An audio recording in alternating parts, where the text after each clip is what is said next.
Lectura de la primera carta del apóstol San Juan. Hijos míos, que nadie os engañe. Quien obra la justicia es justo como Él es justo. Quien comete el pecado es del diablo, pues el diablo peca desde el principio. El Hijo de Dios se manifestó para deshacer las obras del diablo. Todo el que ha nacido de Dios no comete pecado, porque su germen permanece en él y no puede pecar, porque ha nacido de Dios. En esto se reconocen los hijos de Dios y los hijos del diablo.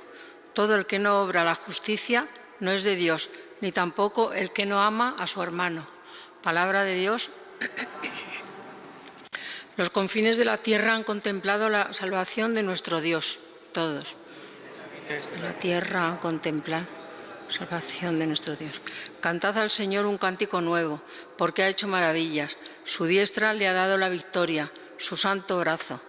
Los confines de la tierra han contemplado la salvación de nuestro Dios. Retumbe el mar y cuanto lo contiene, la tierra y cuanto la habitan. Aplaudan los ríos, aclamen los montes. Los confines de la tierra han contemplado la salvación de nuestro Dios. Al Señor que llega para regir la tierra, regirá el orbe con justicia y los pueblos con rectitud. Los confines de la tierra han contemplado la victoria de nuestro Dios.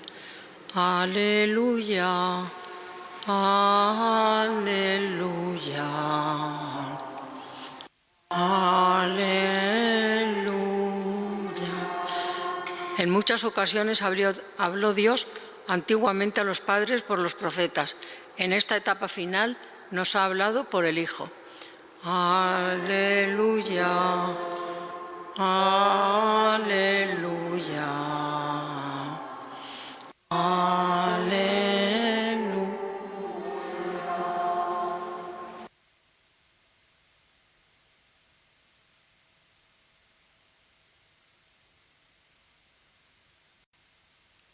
El Señor esté con vosotros. Lectura del Santo Evangelio según San Juan. En aquel tiempo estaba Juan con 2 de sus discípulos y fijándose en Jesús que pasaba, dice: «Este es el Cordero de Dios».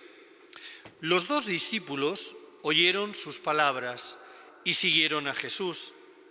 Jesús se volvió y al ver que los seguían, les pregunta: «¿Qué buscáis?». Ellos le contestaron: «Rabí», que significa maestro, «¿dónde vives?».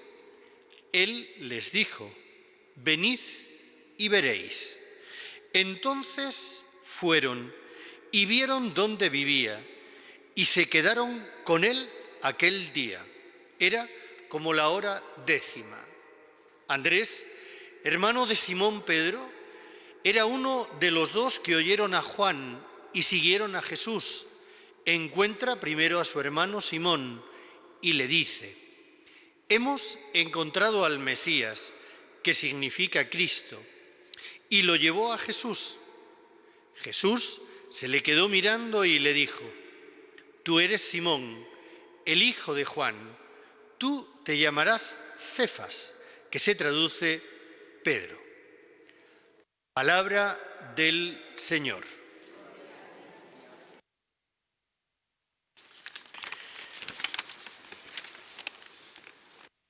Es muy bonito ver cómo dice el texto del Evangelio.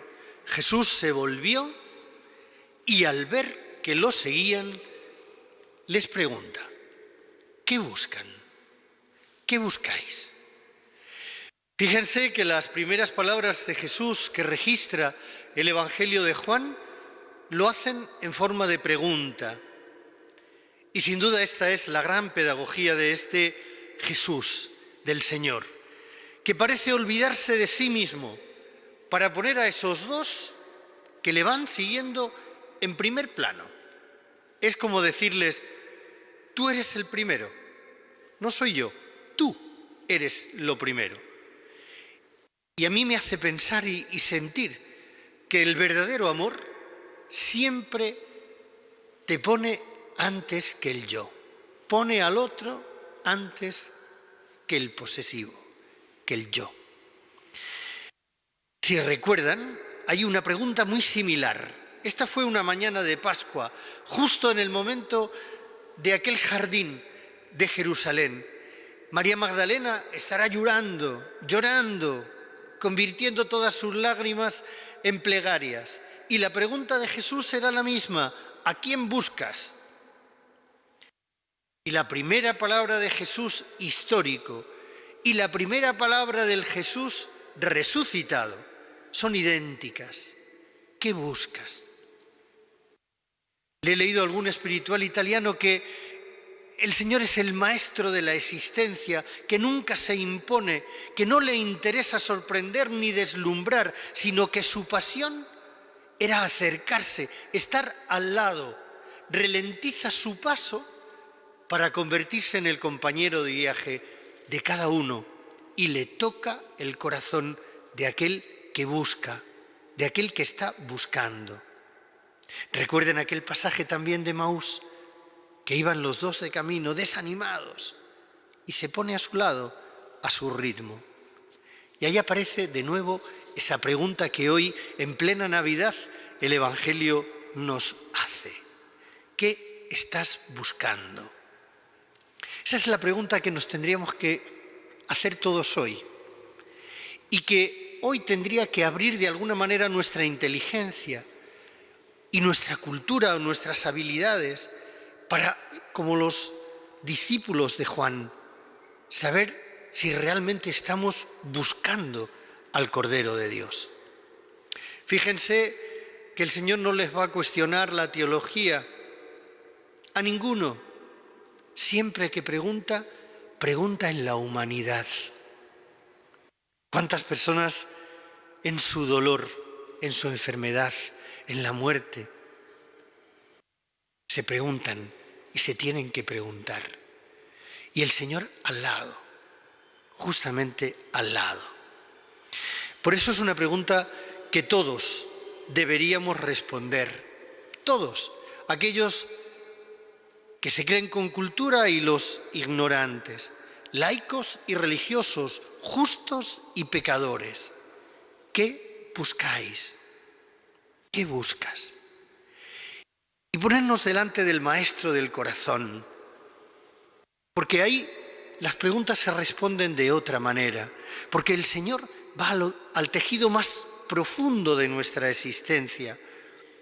Y el Señor, cuando nos preguntas qué buscas, nos está preguntando cuál es tu mayor deseo, qué es lo que más quieres de la vida, qué es lo que más quieres.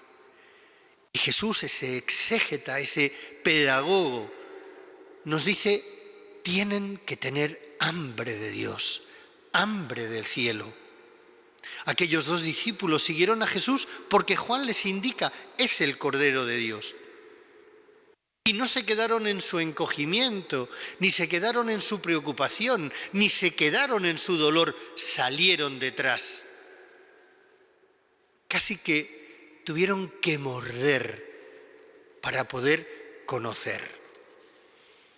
Y estoy seguro que cuando uno sabe mirar al Señor, cuando uno sabe seguir al Señor, uno sale del encogimiento, también del dolor, también de la enfermedad. El problema es que muchas veces nosotros lo que pretendemos es que Dios responda a lo que nosotros queremos y que haga lo que nosotros le pedimos. Y no nos damos cuenta que está ahí, sosteniéndonos en su paso ralentizado con el mío. Jesús, en esa pregunta a aquellos dos, ¿qué estás buscando?, nos deja en claro que nuestra identidad más humana es ser criaturas de deseo, criaturas en búsqueda, porque siempre nos falta algo y por eso ese vacío es el que tiene que ser completado, tiene que llenarse. Y por eso también es bueno que nos preguntemos: ¿de qué me siento pobre? Porque si no nos sentimos pobres, no vamos a buscar. Gran parte de lo que ha producido esta pandemia es justamente esto. Nos ha descubierto limitados. Y si aprendiéramos de la pobreza, aprenderíamos de Dios, porque el infinitamente grande se ha hecho infinitamente pequeño. Jesús no pide renuncias ni penitencias, no impone sacrificios, no nos dice cómo tienen que ser nuestros deberes esforzados. Pide que volvamos al corazón, que volvamos a entenderlo, que vayamos a conocerlo más, que escuchemos en el corazón su palabra y, como decía San Bernardo, llevar los labios a la fuente del corazón y beber. Yo creo que esta es la llave de este día de hoy, en esta Navidad que ya nos sorprende la pregunta: ¿qué buscas? ¿Qué estás buscando? ¿Por qué caminas? Y tendríamos que decir: camino por alguien que me llena el corazón, que me alegra el corazón, que me da vida absoluta.